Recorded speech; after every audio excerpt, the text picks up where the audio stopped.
nga Paulette qui monte boy soki na ke Bruxelles na kangi photo na maman Gisèle pila ba kanga te ba kanga ta mukete mozane na bokoso ba te de l'axe du mal mais je vais tenter de les défendre na meka mukeso na okoka ba congolais oh ba changer nationalité ba boyela ba ba comme ba membre ya parti politique exceptionnellement pour elle ba accepter mais là ba ta juk boko ces années ake ko kanga photo na nyamekila ake okota na position ya bitumba ya crise de ménage. C'est là où maintenant il a péché. Est-ce que M. Bahati a un problème? Pour que caméra atteigne l'objectif, il faut que Bahati dans les cartes. Oh. Bahati. Il y a leader à Est, c'est ça? Et là, on a été guerre leader à Est, guerre à FCC, guerre il y a Union dite sacrée. Bahati a une guerre na front nyoso. Afin il a été au bout à côté de ça, maman Denise. C'est là où maintenant il a un problème. Vous checkez à ma bonne chose. Est-ce que vous savez que le François il est en prison pourquoi? Parce qu'à côté qui n'a pas de domaine, non, il a un domaine sensible. Au lieu de ça, à Lyon, mais qu'est-ce qu'on a à Lyon? Toba ina bino bosa concert te passé toi na guerre boboyi. Toba ina bino bosi mbongo à l'état te bobayi bosa la mbongo à l'état te. Mbongo bo beta li solo wana ya ba mbongo ba nani. Ya ba tata na bino oza mbongo ya l'état. Eza mbongo à l'état. Alinge ta oluka mbongo ngwe pa nani. Na concert wana bino ba tubokena iboganye ni. Musique ya malunga e beta mite. Ba soda ba se retrouver te o ba ta sac ya nguba ba pesi ba soda nani. Exact. Même en plus de ça, mbongo est là qui à l'État au fouta qui va impôt et taxe. Bah bimisi mbongo à l'État. Bah on peut association on a ba gérer mbongo à l'État. Attends vous ba matanga ba gérer avec respect maman nangai. Au moins est-ce que ba tumso ba te ba kando to za nango yango wana. C'est monsieur bato ba obima ko ba bandi ba oza mbongo à l'État ba osaka nango. Ya lobi nibi. Yo ye réagit. Automatiquement, biso ba auto ba mandamba sociologie na psychologie to comprendre que maloba na ekoloba mutu moka gangi ai.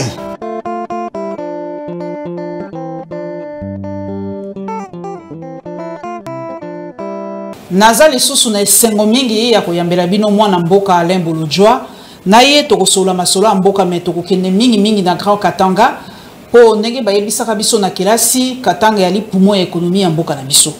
A découvrir makambo nini kuna akobetela biso masolo tokobeta masolo ya Est de la République tokozanga te po lelo to lamuki balobi susu bato bakufi mingi na Beni un mois déjà Bunagana ezali na emprise ya M23 eloko nini ezokozanga biso po to déloger bango tokolobela pe ndenge to koti siko penza officiellement na EAC na bango wana communauté de ba pays Afrique de l'Est ça vraiment acté to koti penza eloko nini ko apporter biso pe to kosusa na makambo wengi mbongo ebele bimi ya $500,000 tonga toyeba makanisi ya Papa Bolojwa pe na yoka ki kasali parti na NBT soza solo to alukuta mais na ko confirmer biso na plateau na bino bolantaka esengo mingi Papa Bolojwa ya koyamba biso. Merci maman Ngai mbote na yo mbote na balandi merci pour l'opportunité alingi pe na profiter de l'occasion pour na kosenga na bande ko mingi o balandaka biso ba soutenir chaîne ba soutenir yo mokope parce que soutenir chaîne vous a peut-être par rapport à matériel mais soutenir combat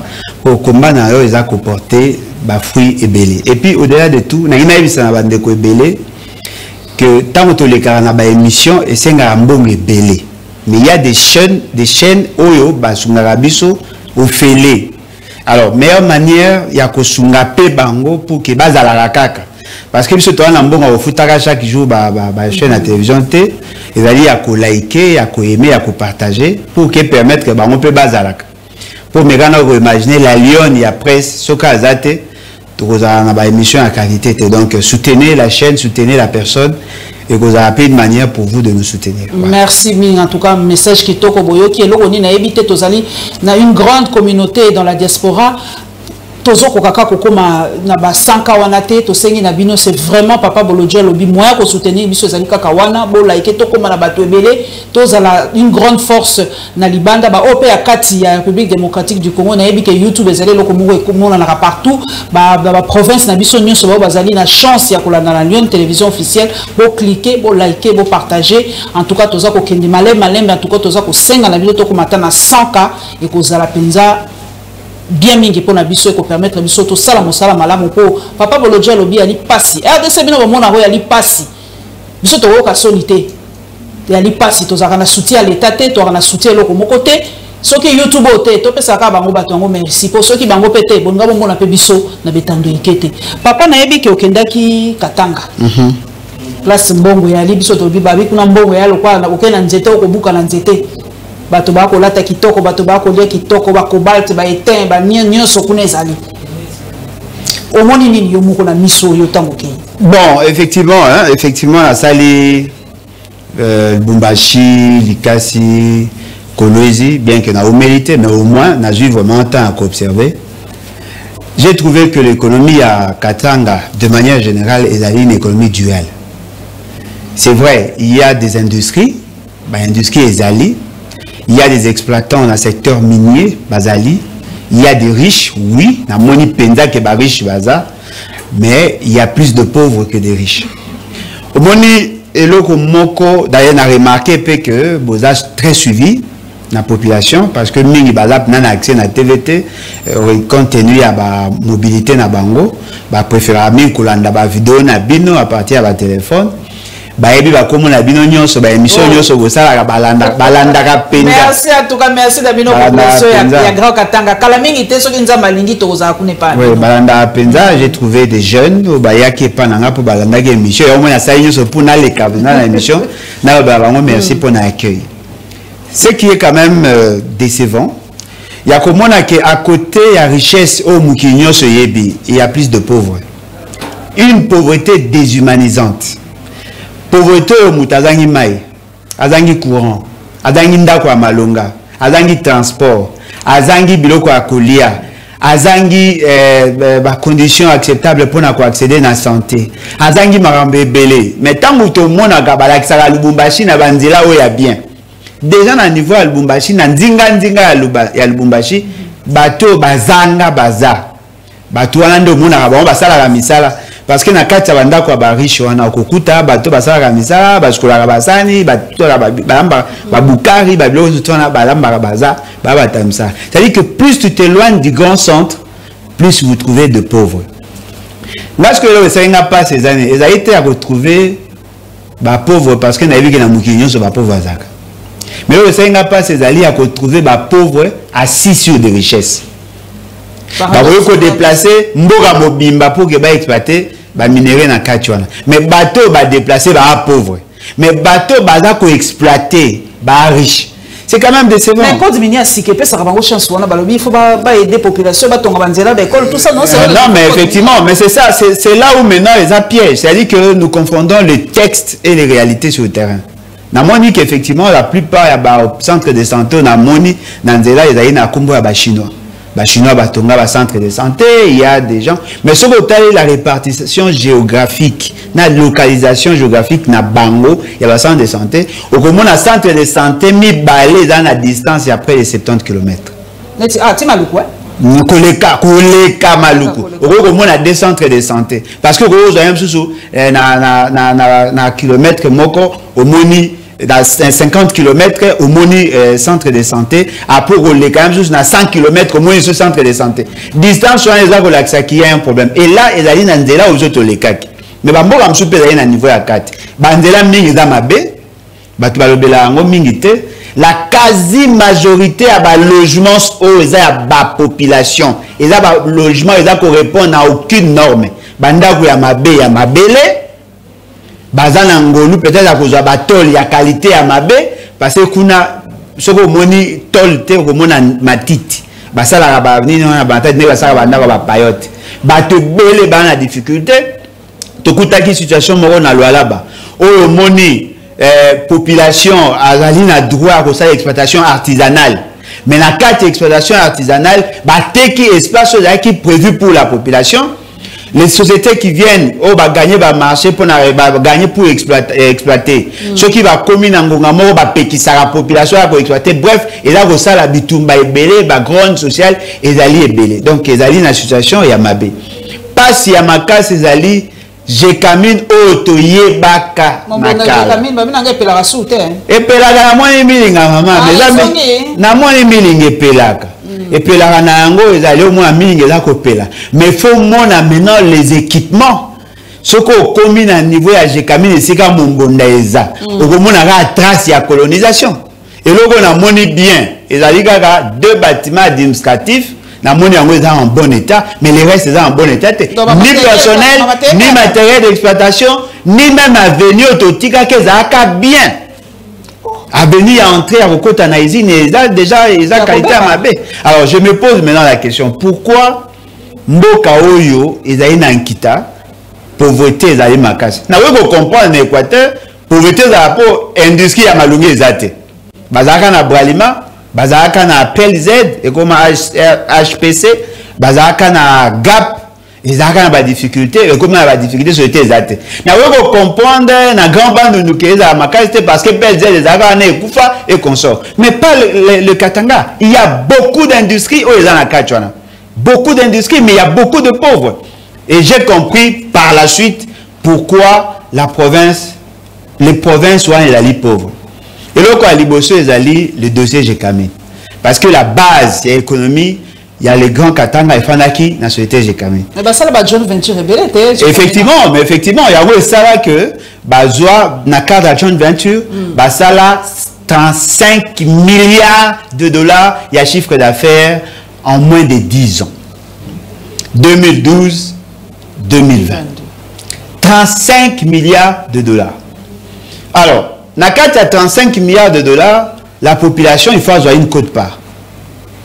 Les travailleurs, ont une quote-part. L'État a une quote-part. La province a une quote-part. Mais le fait seulement que le mécanisme, le système déclaratif, fiscal déclaratif, et c'est-à-dire que c'est l'entreprise qui vient déclarer. Et la penza malamouté parce que les entreprises ont double comptabilité. Alors vous avez une comptabilité à présenter, une comptabilité à solo. Bien qu'il y ait un mécanisme avec le service autour. Et là, monsieur les livres, ils que dans le système l'État congolais a mal négocié. Et Mouto a payé plus d'informations. Et là, mais c'est Yuma qui était le PDG ou le Mokondi, il y a Jekamine. Alors, il y a que sur recommandation, il y a une institution à Bretton Woods, Bakenda coupé ça dans la société, ou la société satellite, il y a la grande société, Pesaka Bango droit à exploitation, et dans cette exploitation, Bango gagna plus que l'État. Tant que Monsieur Isef a commis a sali enquête a sali rapport à lobby sur les 35 milliards de dollars.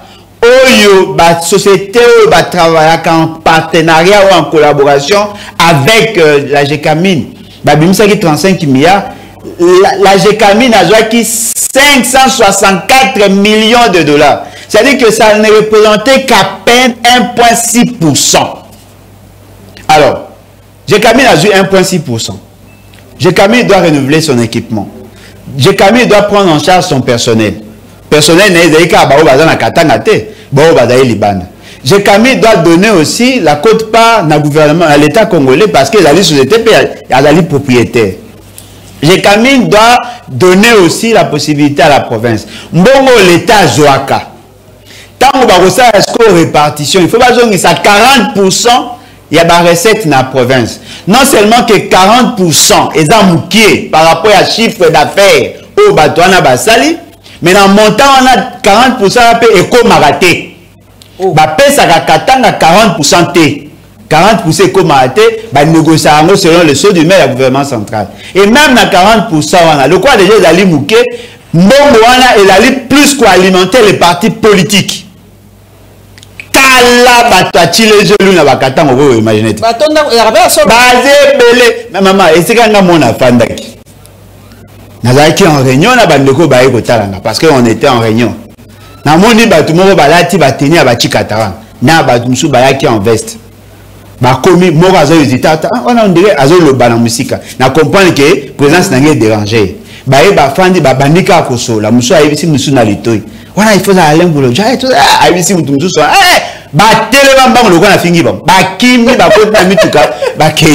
C'est-à-dire que il y a une mafia organisée dans cette partie. La société bazali na cadre ya ba entreprise mais baza ko profiter d'une exploitation artisanale automatiquement ba kimi fiscalité ba camion eza ko le kamba le sona mona ba camion ebele boy na nzela ba camion ebele ebimaka na ba frontière ba mine eza ko bima mais au même moment il y a des pauvres. Et là, on a remarqué la diversification de l'économie, ça a mis pesate. Il n'y a pas d'autres activités. L'essentiel, il y a l'économie, là, pour faire dans la mine. C'est vrai qu'on écoute, mais l'industrie manufacturière, les alliés, la monnaie, l'eau, à Malonga, pour nater. Au moins, la place, moi, ça, moi, bilanga, et tout ça, il y a privé. Au moins, il y a Moutousongolo. Mais ça peut bilanga, moi, ça y est systématisé. Non, il y a bilanga, moi, ça, par saison. À l'ONU, si la fin, il n'y a pas de l'ONU. Ce qui veut dire quoi? Dans cette situation, le Katanga qui est supposé être le poumon de l'économie ne l'est pas en réalité. Parce que nous assistons là à ce qu'on pourrait appeler une croissance appauvrissante. C'est-à-dire quoi? Richesse, il y a Congo, il y a sous-sol, il y a épuisable. Et l'autre, ça n'a pas épuisable. Dans combien? Dans 50, 100 ans, tu évites? Non, mais tu évites parce que les réserves, on va calculer. On va calculer au départ. On va exploiter. On dépasse déjà 50%. D'après mon rapport au c'est-à-dire qu'on dépasse déjà 40%. En ce moment précis, la population qui est propriétaire, il y a ressources vides dans la pauvreté. Bateau, pour exploiter, à l'étranger. Pour investir dans le biso, to diversifier l'économie. Automatiquement, la ressource principale est la ressource minité et Moutou. Or, Moutou n'a pas été préparé pour la salam. Au moins, il est total sur le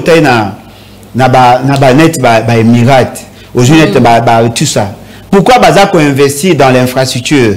Bazako investir dans les services. Parce que le pétrole est épuisable. Bazako diversifier. Comme ça. Pour favoriser le tourisme. Lorsque le pétrole est une valeur, mais au moins pas dans l'infrastructure et pour attirer tout vers ça. Mais pas la biche les aboutés. Non, la population a souffrir. Avec les Chinois et consorts. Mboka est dirigé par les étrangers. Automatiquement, le pays est allé condamner la pauvreté.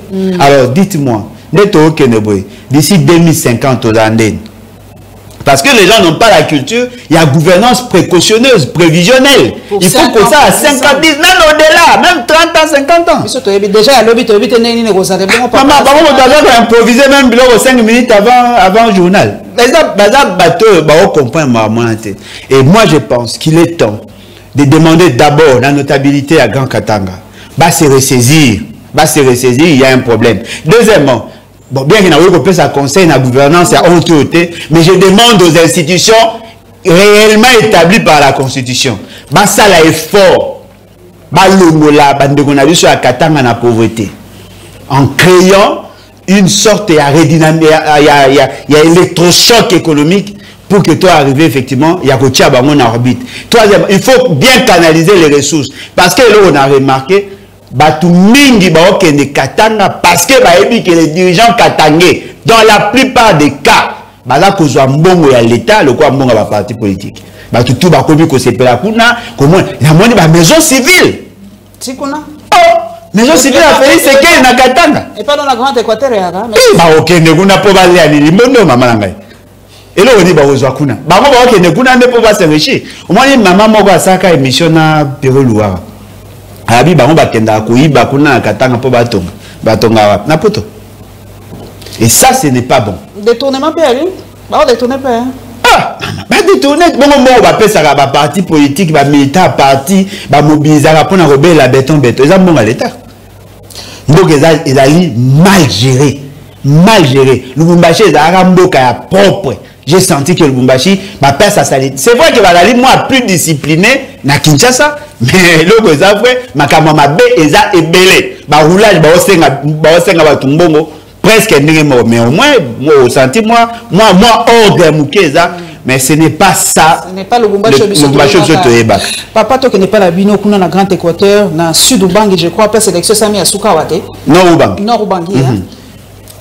Balobi, quoi, Mobutu, Ndazubokoti. Oui. On a tellement mingi bana mboka balobi tel père, tel fils, tel grand-père, tel petit-fils. Maintenant ko banga babi Mobutu, ils sont souvent un Mobutu encore. Qu'est-ce qu'on a tout naïf? Est-ce que papa ton grand-père ezali ndenge moko que moi ton petit-fils? Est-ce que Malo, c'est Malo, hein? Malo Mobutu est égal à Mobutu Sese-Seko? Bon, au moins, je comprends, et bateau, bazako le bango, et bateau, va soutenir le contraire. Je comprends. Vous savez, et là, au moment où ça vrai, ça dit, na bambo kana biso neto za kuna. Ce qui koko na bino za ka moyibi. Kombo ya moyibi tikala kala makila. C'est-à-dire etikala na lobite ko za moyibi. Mais ba baka ai wana koko la famille ba famille amibi koko na ba bakangaka e moyibi aibaka muto ya mboloko. Etikala la boye. Parce que moi je na viva à peine en mboka. Na kenda ba mboka. Quel est le statut ou la considération au bapé saka Mobutu na nord bangi na sud bangi na Mongala na Chwapa na Équateur? On n'a pas la même perception à Mobutu à l'Équateur. On n'a pas la même perception. Okay. Beaucoup remarqué beaucoup de l'Ukana histoire na Équateur, le sud n'a jamais soutenu Mobutu. Sud bangi. Sud Équateur n'a jamais soutenu Mobutu. Mais bazaki na moi batu moko ba individualité qui était membre du MPR. Équateur ya lelo.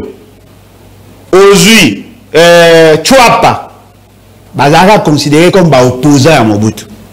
Na Chwapa ba tribune yali. Ba Mongo, la majorité ba Mongo. Ils n'ont jamais soutenu Mobutu parce que ça rappelle un problème moi à Bango. Bon, il y avait des individualités qui soutenaient Mobutu. Mongala, il y a une ba Mongo na Bangala. Kuna pe zaka un peu divisé. Mboka o bande ko soutenir mingi Mobutu zaki no ubangi. Kuna place Badolite ali. Badolite ne zali chef lieu na bango. Okay. C'est-à-dire que kuna bazana ba raison ebele ya ko soutenir moi na Mobutu par nostalgie mais aussi parce que la li moko ya ba notabilité ya mboka wana. Le monsieur a commis au Balobi qui a commis gouverneur. C'est le petit-fils de Mobutu. Azali moine ya Mobutu. Mais celui qui est normal, il a droit de postuler. Parce que Azali congolais, soit peut-être sur la nationalité. Et puis deuxièmement, on est dans Oyoka, Atanga. Ah ok. Atanga, Azali Muto Atanga. Et puis n'est pas Oyoka. Apparemment, d'après Bato Baoloba, à Sala quelque part, il a de l'expérience. Et là, quand il a créé obstacle, il a une histoire à la famille. Mais il y a un problème. Et là, on a un été. Moutatanga été à cause de diplôme. On est à ce pélarité. Moutana la nationalité douteuse. Mais un Congolais, Oyo Atanga, Oyo Azali n'a pas background. Il peut devenir. Mais pour l'année, il va trouver le bas. Mode de dévolution à pouvoir. Le lengue a commis Mokondi. Élection bâclée. Bah ça l'élection à Mabé. Partout. Ah ok. Bah député corrompu. Mbongo Kanyaka et Tamboli. Ce qui fait que avant vous avez Moutou Malonga, mais le quoi a fandi na contexte à Mabé. Tu vois qui n'a yé et là le quoi bébé tu vois qui n'a bébé na maïa rosukola tu vois qui nyonso.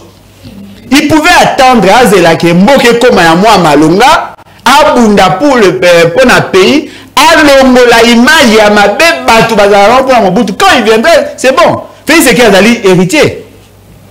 A hérita parti, a hérita combo, a hérita Bokondi. Il y a la président. Toboi biloko wana. Toana posé à bateau baoya avec des idées et non avec le nom qu'il porte. Ce qui fait que dans ce contexte-là, je ne peux pas le soutenir. Je ne peux pas le combattre non plus, parce que c'est le beau combattre. Combien de gouverneurs y a ma bébaza? Équateur, le ça la boé. Bobo. Avion n'est comme un plan à Badolite. Non, non, d'abord, aéroport à Badolite, c'est aéroport international. International, ok. Fort malheureusement, peut-être, il y a une difficulté, il y a entretien, mais les avions peuvent écouter quitter. Mais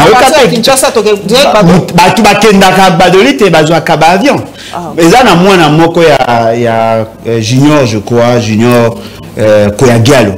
À Kendaka na avion, na mon avion, Kinshasa, a commis na Gbadolite un avion. Mais à l'époque, je crois que c'était Congo Airways. Mais la chute n'est pas évité. Mais ce qui est vrai, Gbadolite n'est pas si enclavé que ça, parce que l'aéroport est allé à l'aéroport international. Donc, souci Nabiso est allé, au-delà de l'ambition Nabino, tenez aussi compte qu'il y a un intérêt à peuple. Pourquoi cherchait-il à devenir gouverneur? Probablement pour chercher à améliorer les conditions de vie de la population. Nandi Atsungiya comme gouverneur. C'est ce pouvoir de la honte. Il est membre du régime. Oh, Azam tu as union sacrée? Si. Alors, tu as dit, tu as dit, non?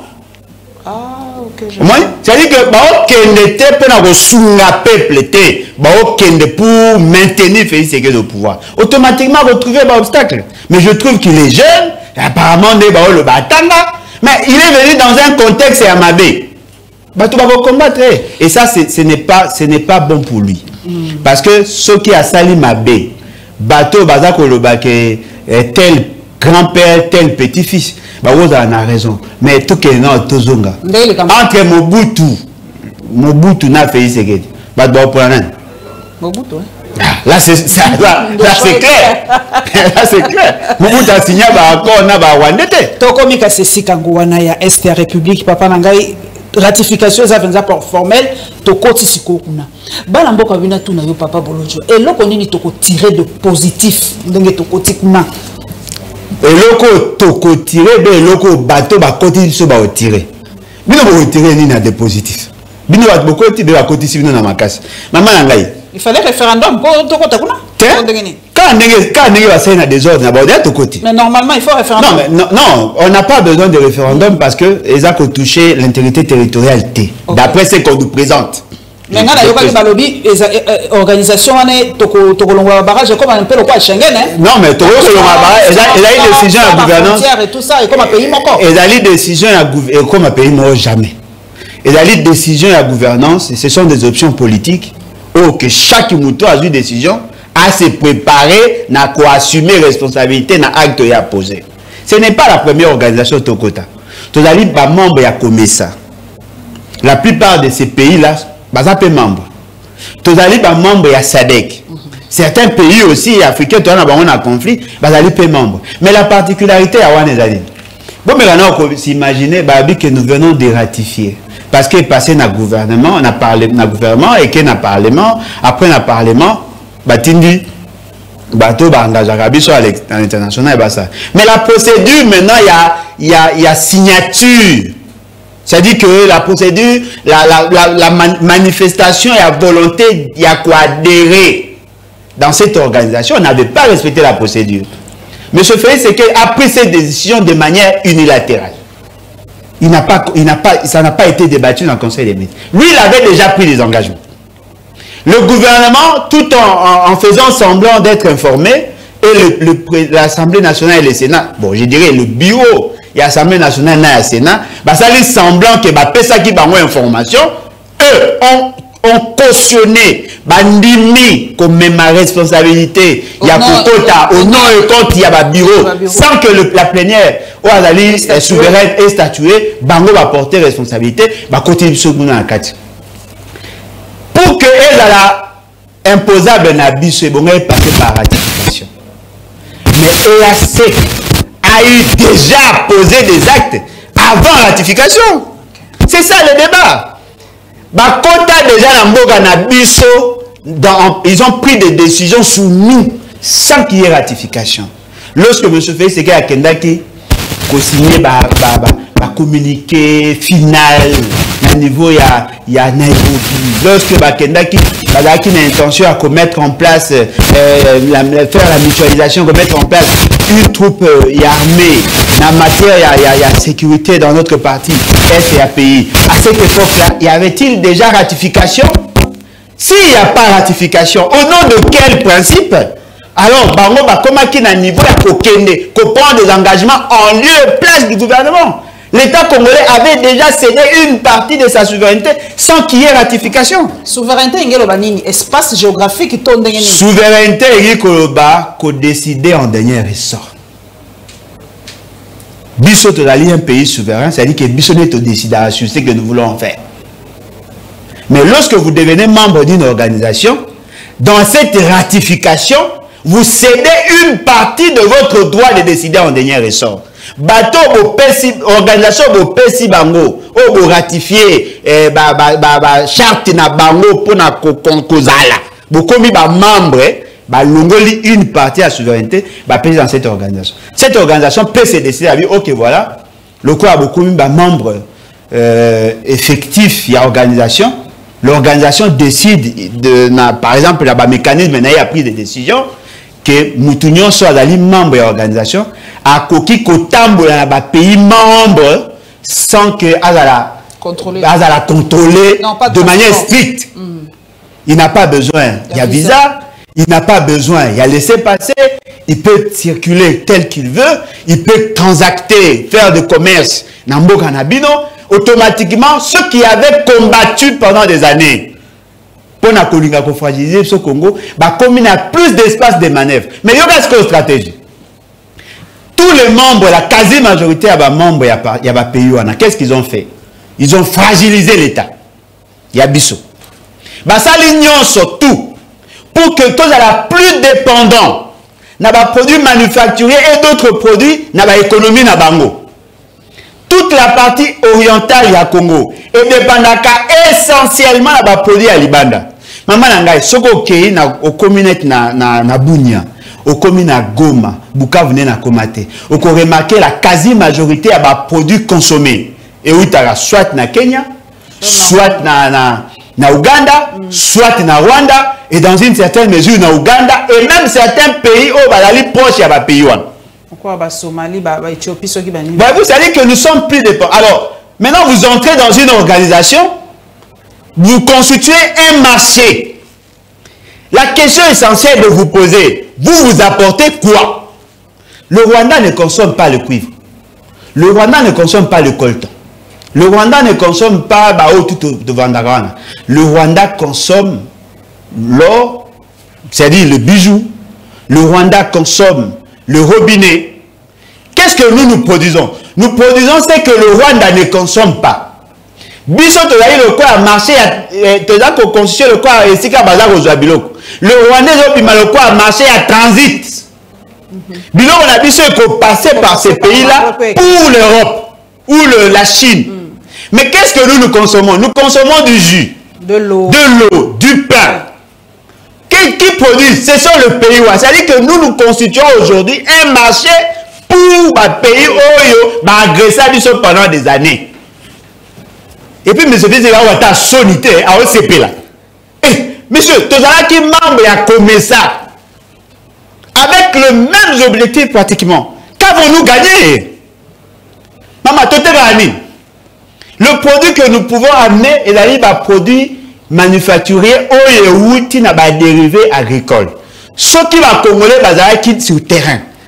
Produit pomme de terre. Tu m'as apporté une valeur ajoutée de commissaire en chips. On pouvait aller vendre au Rwanda.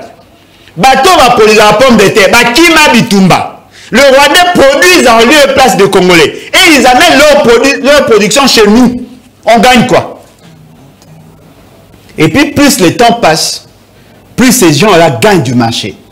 Vous savez, en économie, il y a deux concepts de Fobo Tchango Lamitou. Concept à Liboso avec un coût d'opportunité. Le coût d'opportunité n'a avantage comparatif. L'avantage comparatif, nous avons l'avantage comparativement dans les pays où il y a un espace cultivable. Fort malheureusement, notre espace est allé champ de guerre. Au lieu que tout le pomme de terre, tout le poireau, tout le mine, il y a Massassi, il y a Bitumba, tout le liwa. Bango baolona. C'est-à-dire que notre avantage comparatif est là sur le service bisoté. Mais le coût d'opportunité, ceux qui produisent moins cher, et que biso production est comme le coût de la production est comme cher. L'économie voudrait assez que vous sommes moins cher, au lieu que vous produire pour que la population qui est attirée par ce qu'on appelle l'utilité. C'est-à-dire qu'on a pour ça que maximiser l'utilité, il veut acheter à moins cher pour assouvir ses besoins. Bino le quoi vous produit na cher parce que l'environnement est là pour ça que vous avez une capacité à vous s'arrêter. Vous comme condamné à l'importation. Ce qu'on a fait dans la monnaie, chargé à conseiller principal en matière d'économie et finance à M. Félix Ségué, ça a 50 notes techniques par semaine. Si M. Félix Ségué conseil, qu'il est remis côté ça le quoi. Donc, M. Ségué, là, même à Congo, le quoi, même, même est-ce qu'on a abattoir. Andimi. Mais monsieur, prenez oui, et belé, oui. Parce que on a condamné la population dans la dépendance. Plus nous devenons dépendants de produits extérieurs, plus nous devenons faibles. Merci papa pour l'éclairage. Joana. Tozon à Mokeawa, Baebisi Biso, na papa IGF, ordre d'émission à Sali papa Nanga Bolodjoa, $500,000, plus de 500 000, tout ça, $1,5 million. Et bimi pour la conseil. Alors, il va utiliser en gros et tout ça. Non, il y a tout, papa. Beaucoup, bah, milieu, il peut savoir sur monter. Et bien, vous sommes monnaie. 2 millions 500 000. C'est un pays riche. Très riche. C'est un pays riche. Très riche. Bon, c'est ok là. Bon, c'est quoi? Wenge place baza, on a besoin de se sentir ndeni. Pourquoi nous avons mis tout na zo mona ndenge toi les a ko chauffer. Balobi mbongo utiliser sous mbongo gouvernement. Botika wenge tranquille. Botika bango tranquille. Faut na bango te hein. Te na habite faut na botika wenge tranquille. Ba wenge ba eko prester. Ba eko beta musique. Bango ba eko sala publicité na bango balobi ba eko beta musique na bango ya réconciliation ya wenge. Makanisi na bango bien que na yebi que za lukuta, makanisi na bango za ki ya ko beta concert pour bango ba se réconcilier. 1 ba obligé ki mutaya te. 2 ba daki na posa mbonga gouvernement te d'après bango ba présenter. Biso to lobi ngonga ko beta concert et ko zala te ngongo yo. Ce n'est pas que je suis contre les concerts. Mais au regard de la situation où tozalaki na yango mama na ngai, tozalaki na bitumba, ba oboma ba congolais na partie est ya pays. Tobi ngongo ezangonga ya ba concert, ba bité. Il a dit concert quand ya ko réconciliation ya wengete. Il a dit concert pour na paix à ko même message pour na ko soutenir armée. Et d'ailleurs, mongo tokozwa ba recette 40% et ko kende et payi ya ba soda. Oui, mais mon l'État a kobimisa. Pour ça, il a vu nos conseils. L'État et la ligne moutoumé au Talibanda, n'a pas la banque de quoi, si ça va besoin, il y a eu que ça la conseil pour qu'à s'épeler ça, bana wenge na ba peuple congolais. Tobi en bon, mouton na yé en bon, à l'ouest stade, abe s'agit ben na wera na ba tout conseil, il y a gagné nini. La recette, il y a un droit à 60%, armée à 40%. Tout ça, les calculs. Coco, tu as combien? 2500. Et 5000. Et ça, l'équivalent à $2,5. Stade Nabiso, ma place assise, et ça a 80 000. Tu as ok, un peu de piste, on a 100 000. Ce qui va salir 100 000 personnes dans le stade, va causer $250 000. Donc, armée na biso a 100 000 $. Va salir 100 000 te. Ça bon. Ama ba espace yo retourne à ma podem, là qui polé te. Ce qui va salir qui est belé, va salir 70 000. Tozwa 80 000 ba tondis. Donc va bimisi 200 000. Na 200 000 la bango ba opesa à l'état, ba opesa armée 80 000. Pof toka. Oh non, il faut boye bisangai mbongo yo bo bimisaki pona makambo ya concert boye bisangai bo salela ondeni. Oh papa, biso to yeba biteke l'état bimisi mbongo ya concert. Toyebi que producteur a outi libanda a congolais te na mboka na epose esila aye kobebisa mbongo na ye na besa jibe na awera. Siko mbongo ya leta oyo zobeta lisolo ke babimisi $581 000 et bimi na ligne de crédit ya budget nini. Ote mbongo la bimisaki ezaki ya concert là ezaki pona ko couvrir ba message ba donc ba pesi attention 581 000 pour que ba congolais ba mona to ba na bino bosa concert te passé to na guerre boboyi to ba na bino bosi mbongo ya leta te bobayi bosela mbongo ya leta te mbongo bo beta lisolo wana ya ba mbongo ba nani ya ba tata na bino oza mbongo ya l'État eza mbongo ya l'État alingi ta luka mbongo ngwe panani. Qui a perçu l'argent? Qui a autorisé le décaissement de fonds? 581 000. Ce qui veut dire quoi? Mon policier n'a armé à cause pour soutenir et il a acquis 80 000. Bobimisi 581 000. C'est-à-dire que mon policier n'a armé plus 501 000 francs dollars. Oh, bino vous gagnez. Dites-moi, même si ce conseil ça a acquis 1 million de personnes, armée allait gagner quoi? Comment un pays qui a des difficultés pour soutenir son armée peut-il décaisser l'argent? Près d'un demi-million de dollars? Bon, ça, n'a un étranger au bout représentant qui pour organiser activité privée que lui-même connaît les motivations. Et puis, bon, ça veut dire que mon qui vous a donné l'autorisation de décaisser l'argent? Maman n'a Nathalie n'a calculé mbongo ça va militaire multiplié par 7. Je dirais même par 8, mais ça par 7. C'est-à-dire que mbongo ba bino ke ba opesa ba. Ce qu'on a jamais posé question. Na concert wana bino ba tubokena iboganye ni. Musique ya malunga et betamite. Ba soda ba se retrouver te o a ta sac yangu ba pesi ba soda nani. Exact. Mais en plus de ça, mbongo est qui à l'État au futa qui va impôt et taxe. Bah bimisi mbongo à l'État. Bah on peut association on a ba gérer mbongo à l'État. Attends vous ba matanga ba gérer avec respect maman nangai. Au moins est-ce que ba tumso ba te ba kando to za nango yango wana.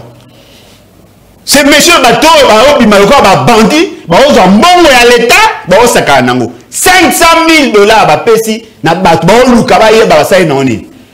Mbongo eza nani? Eza mbongo na bisote. Mais eza la pasteur na mona bata DG ka ba oya, ba osenga nga ba mbongo. Na opesa ba mbongo nzoka mbongo ngo eza pena osaba aventure. Qu'est-ce que la population a gagné? Papa sujet mosusu ezali likambo ya papa Mpuyi où a porté plainte contre Batoyense. Papa yobanga te po mikolo komika ba plainte. Malobo ozolo abo soki muto ala mugi pena tonga lobi o diffamer o fingi o sa nini. Mikolo komika ba plainte. N'a que prison? Oui. Oh, maman, n'a bien. Qui peut faire l'opposition contre Félix Tshisekedi et ne pas s'attendre à être en prison pour mourir? Il faut être naïf. Moi, Félix Tshisekedi a commis le quoi? Le quoi? Niaou ba sopeli mai. A ko tia griffe na moto tout. Même na bato ba approche na. A commis très dangereux même pour lui-même. Il y a aussi l'opposition à Félix Tshisekedi dans la prison.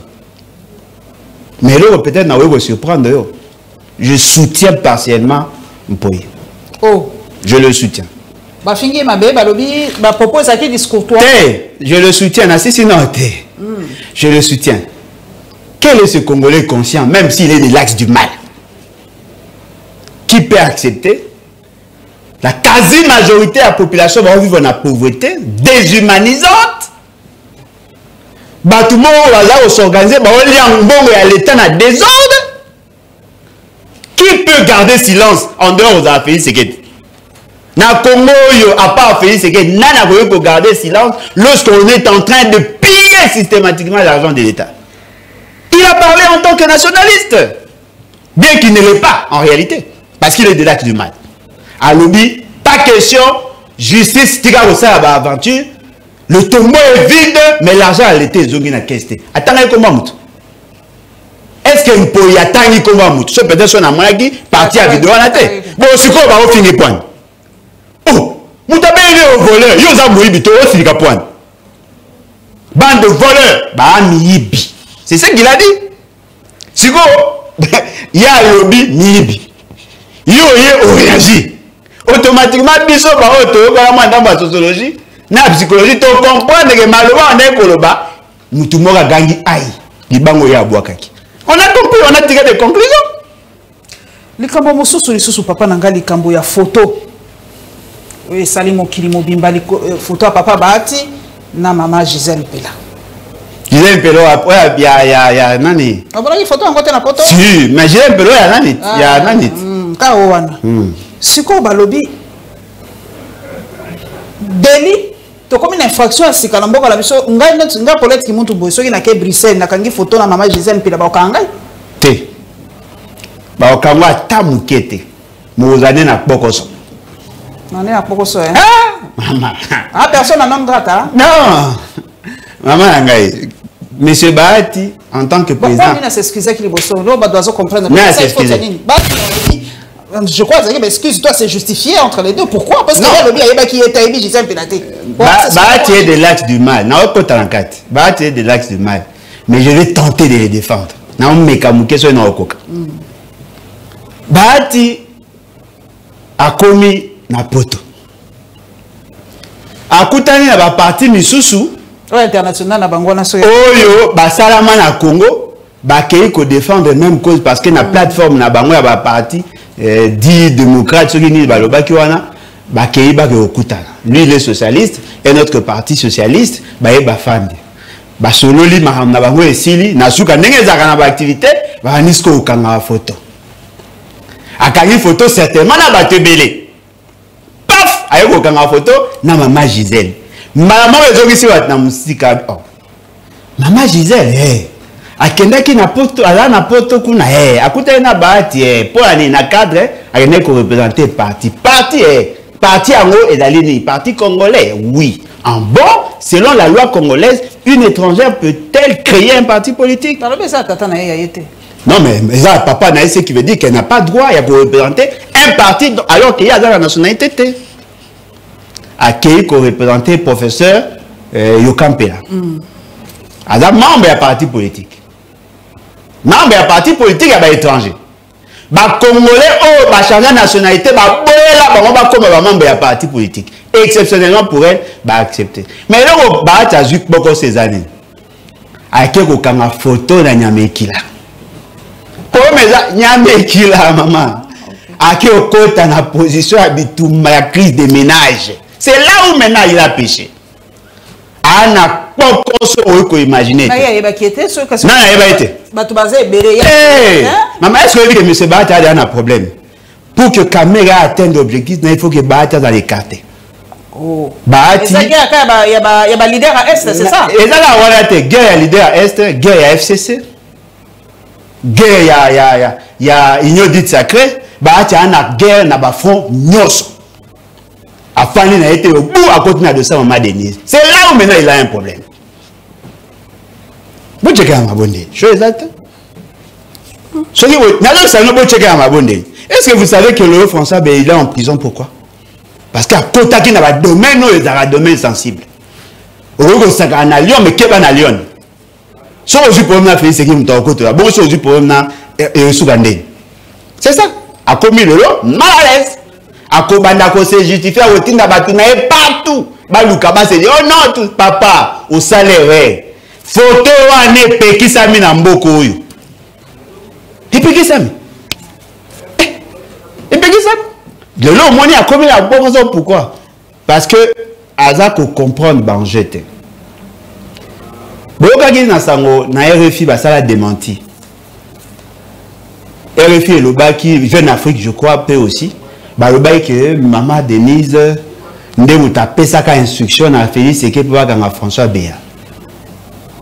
J'ai dit que balaki sait que maman Denise est puissante. Tu vois yo ozana sima Félix Sekeke. Ozu problème bien gasaka démenti na suka na préciser. Ozana problème na fait ozana permet na Félix Sekeke. Au côté na bilanga ya maman Denise. Tu as des difficultés à supporter. Politique est commis ma B.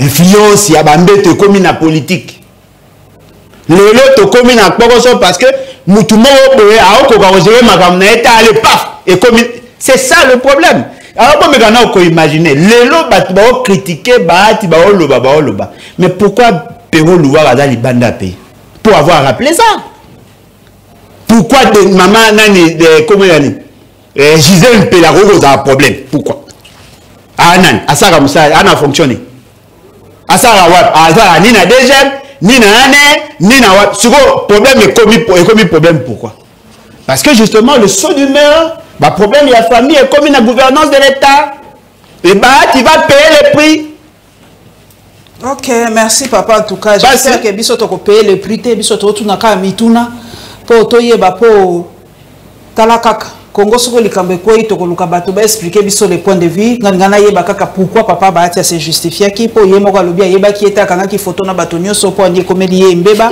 ya mwana papa Lembo Lodjoa apesi ya nous biso to boyina biso ba problème c'est ça INPC to boyina biso ba problème. Merci en tout cas Zamba pambola bino apambola pe biso lokola.